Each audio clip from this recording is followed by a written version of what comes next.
এটা আদি কোরআন ছিল। সে কোরআন বদরের যুদ্ধে পুড়ে ছাই হয়ে যায়, জেনে রাখুন। ইতিহাস আমার কাছে আছে, পিকে হিটলার লেখা ইতিহাস আমার কাছে আছে।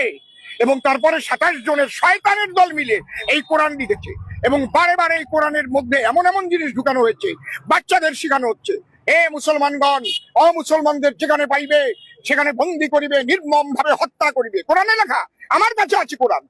ওরা চ্যালেঞ্জ করুক, আমার কাছে কোরআন আছে, তাজের কোরআন। ওই কোরআন পাওয়া যায় না গরু না খেলে। 21,000 টাকা বিল হয়েছিল কার্নিভাল নার্সিং হোমে, সেই টাকা আমি দিয়ে বাংলাদেশ থেকে কোরআন কালেকশন করেছি। আমি জানি না সেই কোরআন কার কাছে আছে কিনা। পরিষ্কার লেখা আছে, হে মুসলমানগণ, অমুসলমানদের যেখানে পাইবে সেখানে বন্দি করিবে, নির্মম ভাবে হত্যা করিবে। এই কোন ধর্মগ্রন্থে, সে হিন্দু ধর্মই হোক, সে মুসলিম ধর্মই হোক, সে খ্রিস্টান ধর্মই হোক, কোন ধর্মগ্রন্থে যদি এই জাতীয় কথা লেখা থাকে, আমি সে ধর্মগ্রন্থ ভরে প্রস্রাব করি। সে ধর্মগ্রন্থ আমি যখন তখন পুড়িয়ে ফেলতে পারি। মানবতা বিরোধী সেই ধর্মগ্রন্থ। এইভাবে শিক্ষা দিয়ে আজ বাংলাদেশে হিন্দুদের উপর অত্যাচার করা হচ্ছে, মা বোনদের উপর অত্যাচার করা হচ্ছে। দীপু দাসকে জ্যান্ত পুড়িয়ে মারা হলো। এটা কোনো মানবতার কাজ? এটা কোনো ধর্মের কাজ?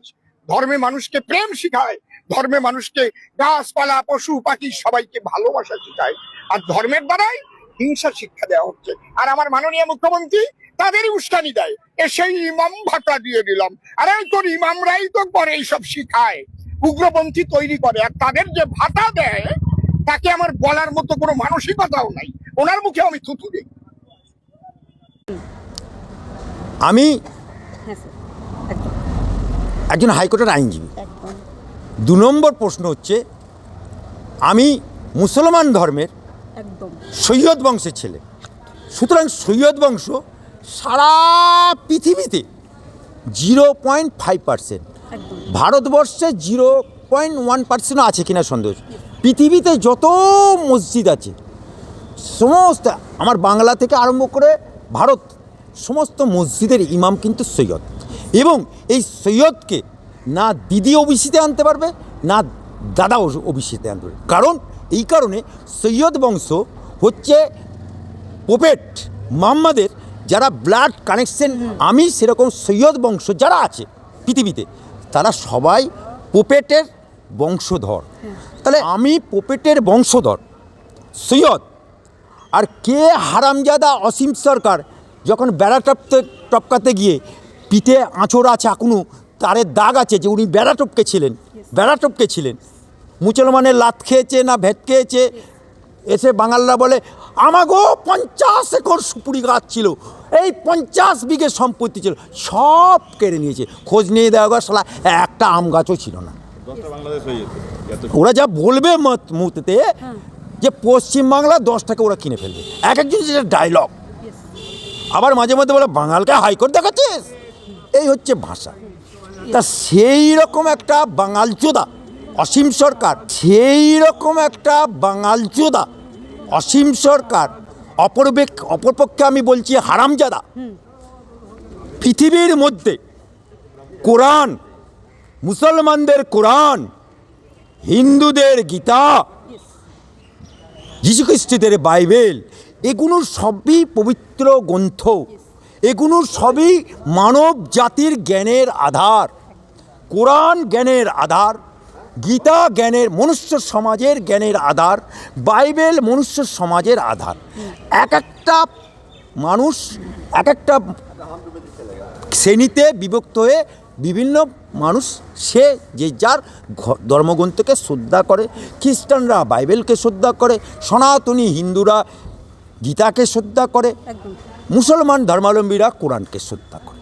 তাই কোরআনকে নিয়ে যদি কেউ কোনো হারামজাদা যদি কেউ কটূক্তি করে, তাহলে তার মতো মূর্খ পৃথিবীতে আর কেউ নেই।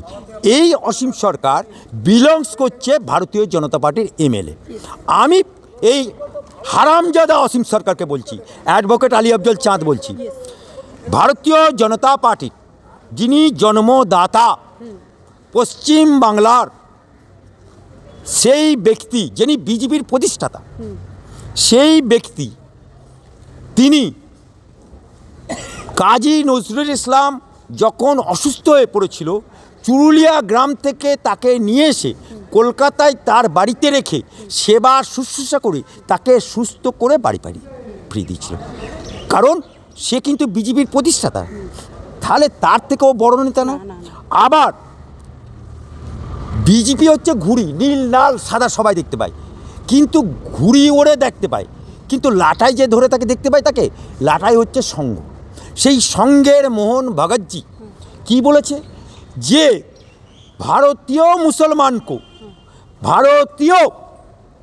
कोई मुसलमान को कोई छेड़छाड़ करेगा, कोई गाली गलौज करेगा, कोई उसका धर्मग्रंथ ले लिए कुछ अनाप शनाप बकेगा, वो हिंदू ही नहीं, बीजेपी तो बहुत दूर का बात।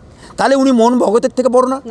আবার মোদিজি যিনি বলছেন মুসলমানদের উদ্দেশ্যে এক হাতে কোরআন এক হাতে ল্যাপটপ চালাও, তাহলে মোদিজি এ কথা বলতো না?